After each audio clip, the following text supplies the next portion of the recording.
आप लोग क्वेश्चन जरा ध्यान से देखिएगा। सबसे पहला क्वेश्चन जो हमारे सामने है वह कुछ इस प्रकार से है कि हड़प्पा सभ्यता की मोहरें किस चीज की बनी है। तो हम सबको पता है कि हड़प्पा में जो सबसे अधिक मोहरें प्राप्त हुई है हमें, वो सेल खड़ी की प्राप्त हुई है। तो सबसे अधिक मोहरें किसकी बनी है बाबू रे? तो सेल खड़ी की। हमारे सवाल का जवाब क्या होगा? सेल खड़ी। अगले क्वेश्चन की तरफ बढ़ते हैं बाबू। कह रहा है बनावली किस राज्य में है? आपको पता है बाबू, बनावली जो है अपने भारत के ही हरियाणा राज्य में है। कहा है बाबू? हरियाणा राज्य में। यहाँ एक और हमें मिलता है बाबू हड़प्पा सभ्यता का जो एक प्रमुख शहर है राखीगढ़ी। अभी यहाँ पर खुदाई चल ही रहा है और यहाँ हमें इस सभ्यता के संदर्भ में कई सारे और भी नए नए प्रमाण मिले हैं। ठीक है, आगे बढ़ेंगे हम लोग। तो बताइए बनावली किस राज्य में स्थित है बाबू? हरियाणा में। इसके आगे बढ़ते हैं हम लोग। अगला क्वेश्चन हमारे पास आता है लोथल किस नदी के किनारे स्थित है? लोथल किस नदी के किनारे स्थित है? तो बाबू रे लोथल जो है वो भोगवा नदी के किनारे स्थित है। किस नदी के किनारे स्थित है? भोगवा नदी के किनारे। आप लोग को ध्यान देगा बाबू रे। और जो मोहनजोदड़ो है वो हमारी किस नदी के किनारे है? सिंध के किनारे। और हड़प्पा रावी नदी के किनारे है बाबू। इस क्वेश्चन को जरा ध्यान से देखिएगा। चौथे नंबर क्वेश्चन को क्या कहता है? सिंधु घाटी के निवासियों को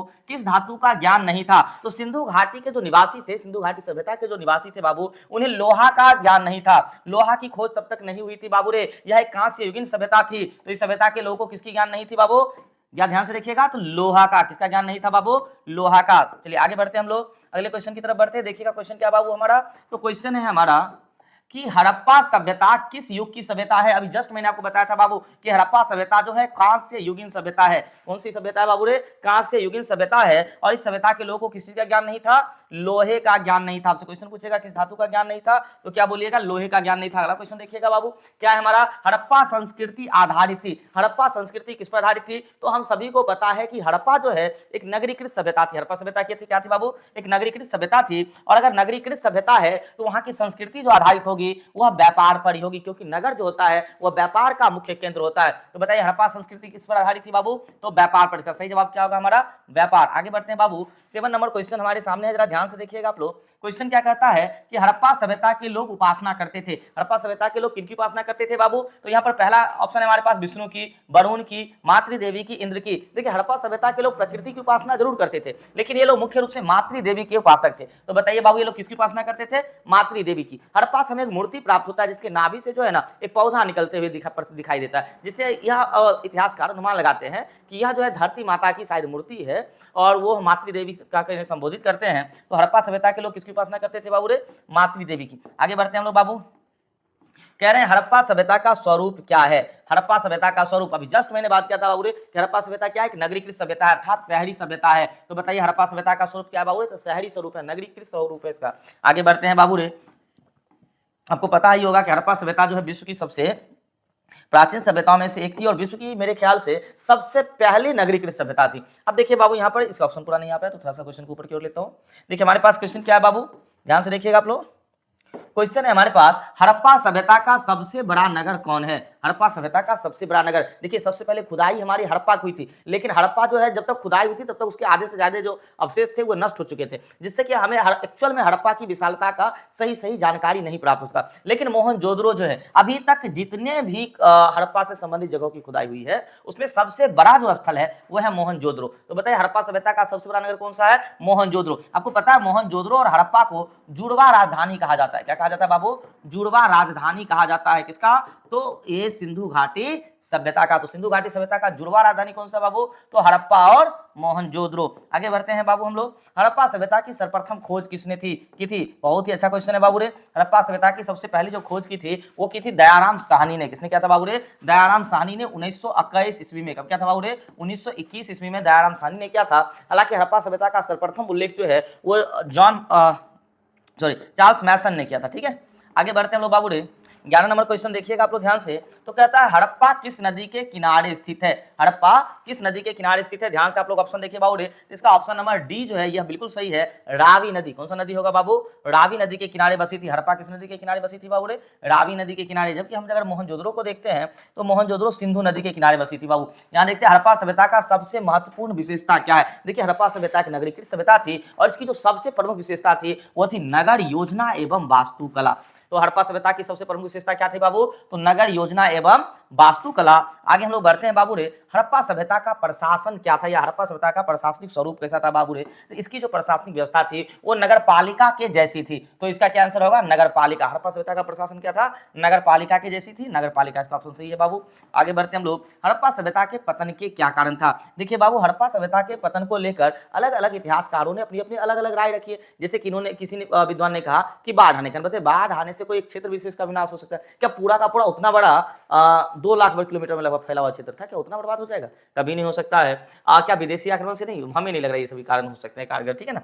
तो इसके लिए जो है खैर हम तो कुछ नहीं कह सकते हैं, इतिहास इसकी विवेचना स्वयं कर रहे हैं, बड़े बड़े इतिहासकार जो हैं वो इसके संदर्भ में खुद ही विवेचना कर रहे हैं। फिलहाल हम लोग क्वेश्चन देखते हैं बाबू, कहता है हड़प्पा सभ्यता के पतन के क्या कारण थे। तो हड़प्पा सभ्यता के पतन के कारण देखिए, पहला दिया विदेशी आक्रमण, यह भी कारण बताया गया, प्राकृतिक कारण यह भी बताया गया, मानवीय कारण भी बताया गया। तो इसका मतलब हुआ कि इनमें से सभी, उपर्युक्त सभी, इसका ऑप्शन डी सही जवाब होगा। ध्यान रखिएगा, आप लोग अच्छे से जो है बाबू ऑब्जेक्टिव को देखना है, इसे रट लेना है और एग्जाम में 100% स्कोर करना है, ठीक है बाबू।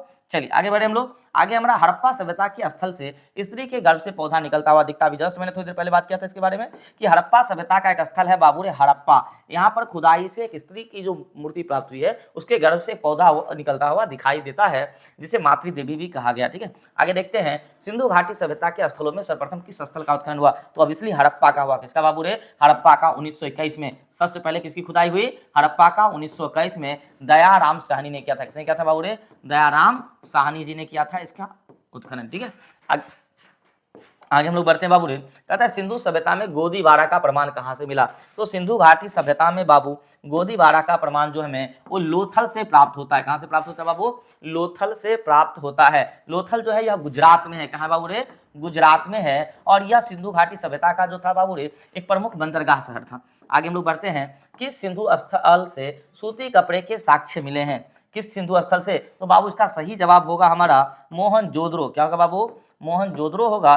ध्यान से देखिएगा, इसका सही जवाब हमारा क्या होगा, मोहनजोदड़ो। तो कह रहा है किस सिंधु स्थल से हमें सूती वस्त्र की जानकारी मिली है, तो होगा हमारा मोहनजोदड़ो। क्वेश्चन देख लिया आप लोग। चलिए आगे बढ़ते हैं लोग। कह रहा क्वेश्चन नंबर 19 देखिएगा बाबू ध्यान से। क्वेश्चन नंबर 19 हमारा क्या कहता है कि मोहनजोदड़ो का उत्खनन किया था। मोहनजोदड़ो का उत्खनन किसने किया था। देखिए आपके पास 4 ऑप्शन है, पहला है दयाराम साहनी, दूसरा है जॉन मार्शल, तीसरा आर.डी. बनर्जी और चौथा है आर.एस. बिष्ट। तो देखिए दयाराम साहनी सही जवाब है। जॉन मार्शल ने पहली बार उल्लेख किया था लेकिन उन्होंने खुदाई नहीं किया था, उत्खनन नहीं किया था। आर.डी. बनर्जी साहब ने मोहनजोदड़ो की खुदाई की थी, ठीक है। तो ये 3 ऑप्शन गलत है, हमारा सही जवाब क्या हमारा दयाराम साहनी। आगे बढ़ते हैं बाबू। अगला हमारा है मोहनजोदड़ो किस नदी के किनारे बसा हुआ था। मोहनजोदड़ो किस नदी के किनारे बसा हुआ था। तो बताइए बाबू मोहनजोदड़ो किस नदी के किनारे बसा था। बिल्कुल सही, ये सिंधु नदी के किनारे था। कहां बाबू रे, सिंधु नदी के किनारे। तो इसका सही जवाब क्या होगा हमारा, सिंधु नदी। रावी के किनारे कौन सा था बाबू, हड़प्पा था। रावी के किनारे कौन सा था, हड़प्पा, ठीक है, ध्यान देना है बाबू। आगे बढ़ेंगे हम लोग। मोहनजोदड़ो किस भाषा का शब्द है। मोहनजोदड़ो किस भाषा का शब्द है बाबू रे, तो यह सिंधु नदी के किनारे था और यह सिंधी भाषा का शब्द है। किस भाषा का शब्द है बाबू, सिंधी भाषा का शब्द है। तो बताइए मोहनजोदड़ो किस भाषा का शब्द है, सिंधी भाषा का शब्द है। आगे बढ़ते हैं हम लोग बाबू रे, लोथल कहाँ स्थित है। देखिए जरा ध्यान से, भी थोड़ी देर पहले हम आपको बताए थे लोथल कहाँ है बाबू, गुजरात में। कहाँ है बाबू, गुजरात में। लोथल कहाँ स्थित है, गुजरात में, ठीक है। आगे बढ़ू हम लोग, तो आगे हम लोग देखते हैं बाबू रे, प्राचीन इतिहास का निर्माण किया गया है साहित्यिक स्रोतों के आधार पर, विदेशी यात्रियों के विवरण के आधार पर, पुरातात्विक अवशेषों के आधार पर। तो बाबू इनमें से सभी होगा। देखिए कभी भी अगर हम लोग इतिहास का अध्ययन करते हैं या इतिहास के अध्ययन के प्रमुख स्रोत हम लोग देखते हैं तो प्राचीन जो अवशेष हमें प्राप्त होते हैं तो अवशेष से हमें उसके बारे में जानकारी मिलता है। उसके बाद जो कुछ विदेशी लोग आते हैं वो जो अपने अनुभवों को अपनी पुस्तकों में लिखते हैं यानी यात्रा वृत्तांतों से। और इसके बाद हम लोग देखते हैं बाबू रे, तो एक और हमारे पास होता है पुरातात्विक अवशेष के आधार पर। तो हम लोग अवशेष के आधार पर करते हैं, यात्रा वृत्तांत के आधार पर करते हैं, और एक ऑप्शन क्या दे रखा है, साहित्यिक स्रोत। जी हाँ, उस समय के जो लेखक वगैरह जो अपने साहित्य की रचना करते हैं उससे भी हमें उस काल की जानकारी मिलती है। दैट मीन्स ये सभी ऑप्शन जो है वो सही है। इसका सही जवाब होगा उपरोक्त सभी के आधार पर। आगे बढ़ते हैं हम लोग। बाबू कहता है कालीबंगा भारत के किस राज्य में स्थित है। देखिए बाबू कालीबंगा जो है यह राजस्थान में है। कहाँ है बाबू रे, राजस्थान में। और जहां तक हमें याद है यह सरस्वती नदी के किनारे बसा हुआ है। किस नदी के किनारे बाबू रे, सरस्वती नदी के किनारे। आगे हम लोग बढ़ेंगे बाबू रे, गंदे पानी की निकासी की समुचित व्यवस्था सर्वप्रथम किस सभ्यता में थी। आपको जान करके आश्चर्य होगा, आज हमारे यहाँ उचित ड्रेनेज सिस्टम नहीं है, थोड़ी सी बारिश क्या होती है बड़े बड़े शहर डूब जाते हैं, लेकिन हड़प्पा सभ्यता के समय में, उस समय सोचिए कितना 2500 वर्ष पहले, 3000 वर्ष पहले, उन लोगों में कितना ज्ञान था, विज्ञान कितनी तरक्की कर चुकी थी कि वहाँ के लोगों ने बहुत ही अच्छी जल निकासी प्रणाली का विकास कर रखा था। घर से एक मोरी निकलती थी जो सड़क के किनारे चलने वाले नाले से मिलती थी, नाले पक्की ईंटों के बने होते थे, वो ढके होते थे, कितनी अच्छी व्यवस्थाएं थी। ठीक है, तो आप इस क्वेश्चन को देख ही समझ गए इसका आंसर क्या होगा। तो गंदे पानी की निकासी की समुचित व्यवस्था सर्वप्रथम किस सभ्यता में थी। तो बाबू रे यह थी हमारे सिंधु घाटी सभ्यता में। ठीक है, आगे हम लोग बढ़ेंगे बाबू। कालीबंगा किस नदी के किनारे स्थित है। तो अभी जस्ट हम लोग बात किए थे, कालीबंगा जो है यह होगा बाबू हमारा सरस्वती नदी के किनारे। क्या होगा बाबू हमारा सरस्वती नदी के किनारे। फिर कहता है सिंधु सभ्यता का बंदरगाह नगर कौन सा था। सिंधु सभ्यता का बंदरगाह नगर, तो देखिए बाबू इसका बंदरगाह नगर होगा लोथल। क्या होगा बाबू, लोथल होगा। आगे हम लोग बढ़ेंगे तो देखिए सिंधु सभ्यता में नर्तकी की मूर्ति कहाँ से प्राप्त हुई। एक नर्तकी की मूर्ति प्राप्त होती है जो शायद नटराज के जैसी होती है, तो यह जो है मोहनजोदड़ो से प्राप्त होती है। कहाँ से प्राप्त होती है बाबू, मोहनजोदड़ो से में प्राप्त होती है।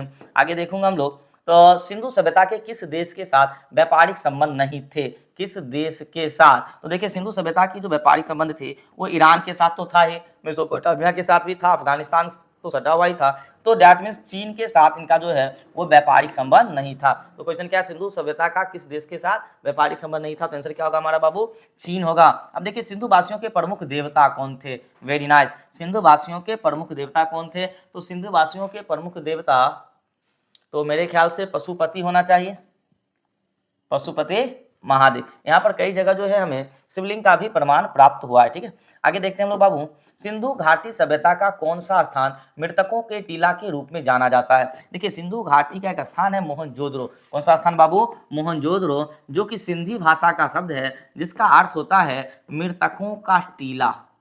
ठीक है, यह सिंधु भाषा से सिंधी भाषा का शब्द है मोहनजोदड़ो, जिसका अर्थ होता है मृतकों का टीला। आगे हम लोग बढ़ेंगे बाबू, अगला क्वेश्चन हमारे पास आता है, सिंधु घाटी सभ्यता का कौन सा स्थल सिंध का बाग कहा जाता है। बाग का मतलब क्या होता है, खूबसूरत जगह। तो देखिए यह जो है मोहनजोदड़ो, यह सिंधु घाटी सभ्यता का सबसे बड़ा नगर था, खूबसूरत नगर था। ठीक है, तो ऑब्वियसली इसका आंसर क्या होना चाहिए, मोहनजोदड़ो। तो सिंधु घाटी सभ्यता का बाग किसे कहा जाता है, मोहनजोदड़ो को। और हम लोग आगे बढ़ेंगे बाबू, तो सिंधु सभ्यता में समाज का स्वरूप क्या था। तो सिंधु घाटी सभ्यता में जो है बाबू रे समाज का स्वरूप जो था वो मातृसत्तात्मक था। अभी हम लोग के समाज का स्वरूप क्या है, तो वो पितृसत्तात्मक है। ठीक है ना, बट यह जो है नहीं होगा। सिंधु घाटी सभ्यता में समाज का स्वरूप क्या था बाबू रे, तो मातृसत्तात्मक, ये सही जवाब होगा। ठीक है, आगे बढ़ेंगे, सिंधु घाटी सभ्यता किसके समकालीन मानी जाती है, सॉरी समकालीन नहीं मानी जाती है। तो ध्यान से देखते हैं क्वेश्चन, हम लोग ऑप्शन देख लेते हैं। तो देखिए जैसे कि यहाँ पर दिया क्रीट की सभ्यता तो काफी प्राचीन था, होगा ही। मेसोपोटामिया की सभ्यता भी काफी प्राचीन है, मिस्र की सभ्यता भी। दैट मींस इसका जवाब क्या होगा, चीन की सभ्यता। चीन की सभ्यता नई सभ्यता है बाबू रे, अभी वो बिल्कुल नई नई आई है। देखिए उसकी हालत चीन की क्या है, पूरी दुनिया का जो है ना वो बीमारी बाबा सिर खुजली बना हुआ है, पूरी दुनिया परेशान है उससे।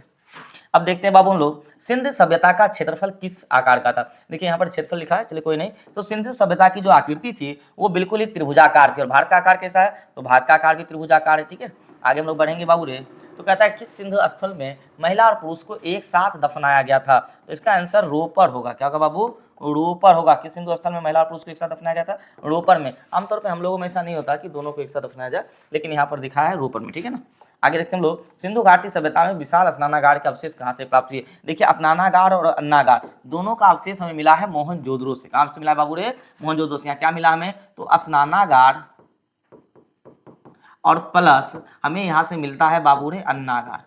ठीक है, ध्यान रखना आपको कि जिसमें ये गार लगा हुआ है ये कहाँ से मिला है, मोहनजोदड़ो से। ठीक है, तो बताइए सिंधु घाटी सभ्यता में विशाल स्नानागार का अवशेष कहाँ से मिला है, तो मोहनजोदड़ो से। ठीक है, आगे बढ़ो हम लोग बाबू, अगला क्वेश्चन हमारा क्या, जरा ध्यान से देखिएगा आप लोग। अगला क्वेश्चन है हमारा, सिंधु घाटी सभ्यता, सिंधु घाटी सभ्यता का जुड़वा राजधानी। चलिए मैंने काफी देर पहले ही बता दिया था आपको कि सिंधु घाटी सभ्यता की जो जुड़वा राजधानी है वो है हमारा हड़प्पा और मोहनजोदड़ो। कौन सा बाबू, हड़प्पा और मोहनजोदड़ो। और आगे बढ़ते हैं हम लोग, राखल दास बनर्जी को मोहनजोदड़ो के अवशेष किस वर्ष मिले। राखल दास बनर्जी को मोहनजोदड़ो के अवशेष किस वर्ष मिले, सॉरी बाबू। तो देखिए 1921 में हमारा हड़प्पा का खोज हुआ था और उसके एक साल बाद जो है वो मोहनजोदड़ो का खोज होता है। तो बाबू बताइए राखल दास बनर्जी को मोहनजोदड़ो का अवशेष कब मिलता है, तो 1922 में। क्वेश्चन क्या है हमारा बाबू, तो राखल दास बनर्जी को मोहनजोदड़ो का अवशेष किस वर्ष मिले, तो 1922 में। आगे बढ़ जाओ हम लोग बाबू, तो देखते हैं हल से जुते खेत के साक्ष्य कहां से प्राप्त हुए हैं। हल से जुते हुए खेत के साक्ष्य, तो ये मेरे ख्याल से कालीबंगन होगा। ठीक है, तो ये कालीबंगन बंगन होगा। आगे बढ़ेंगे हम लोग बाबू, देखते हैं अगला क्वेश्चन, पशुपति महादेव की मुहर में निम्न में से कौन सा जानवर नहीं पाया गया है। ध्यान से क्वेश्चन देखिएगा बाबू, क्या है क्वेश्चन, एक बार फिर से पढ़ लीजिए। तो पशुपति महादेव की मुहर में निम्न में से कौन सा जानवर नहीं पाया गया है। तो आप देखिएगा बाबू, तो इसका जवाब होगा हमारा शेर। कौन सा, शेर। तो पशुपति महादेव की जो मुहर है उसमें शेर क्या नहीं है, मतलब वो क्या बोलते हैं ना, आकृति। किस स्थान से शतरंज की तरह के खेल के प्रमाण प्राप्त हुए। तो शतरंज की तरह के खेल के प्रमाण जो है वो लोथल से प्राप्त हो रहे हैं। कहाँ से प्राप्त होते हैं बाबू, लोथल से प्राप्त हो रहे हैं। और बढ़ते हैं बाबू आगे, कहता है राय बहादुर दयाराम साहनी ने कहाँ उत्खनन करवाया था। तो देखिए दयाराम साहनी जी ने हड़प्पा की खोज की थी। किसकी खोज की थी, हड़प्पा की थी। इन्होंने उत्खनन कहाँ करवाया होगा, हड़प्पा में करवाया होगा। आगे बढ़ेंगे बाबू, कह रहा है मोहनजोदड़ो की खोज 1922 ईस्वी में किसने किया। तो मोहनजोदड़ो की खोज किया था बाबू रे राखल दास बनर्जी ने। मोहनजोदड़ो की खोज किसने किया था, आर.डी. बनर्जी ने। और हड़प्पा की खोज किसने किया था बाबू, तो हड़प्पा की खोज दयाराम साहनी जी ने। बहुत अच्छा। आगे और क्वेश्चन है क्या, हम देख लेते हैं बाबू। तो आगे और क्वेश्चन नहीं है। यदि आपको यह वीडियो अगर उपयोगी लगता है, यदि आपको लगता है कि यह वीडियो वास्तव में आपको परीक्षा में बेहतर अंक लाने में मदद करती है, तो आप कृपया करके हमारे चैनल को जरूर सब्सक्राइब करें, वीडियो को लाइक करें और अपने सुझाव कमेंट बॉक्स में दें। इससे हमें आपके लिए और भी अच्छे अच्छे वीडियो बनाने की प्रेरणा मिलेगी। धन्यवाद। जय हिंद, जय भारत।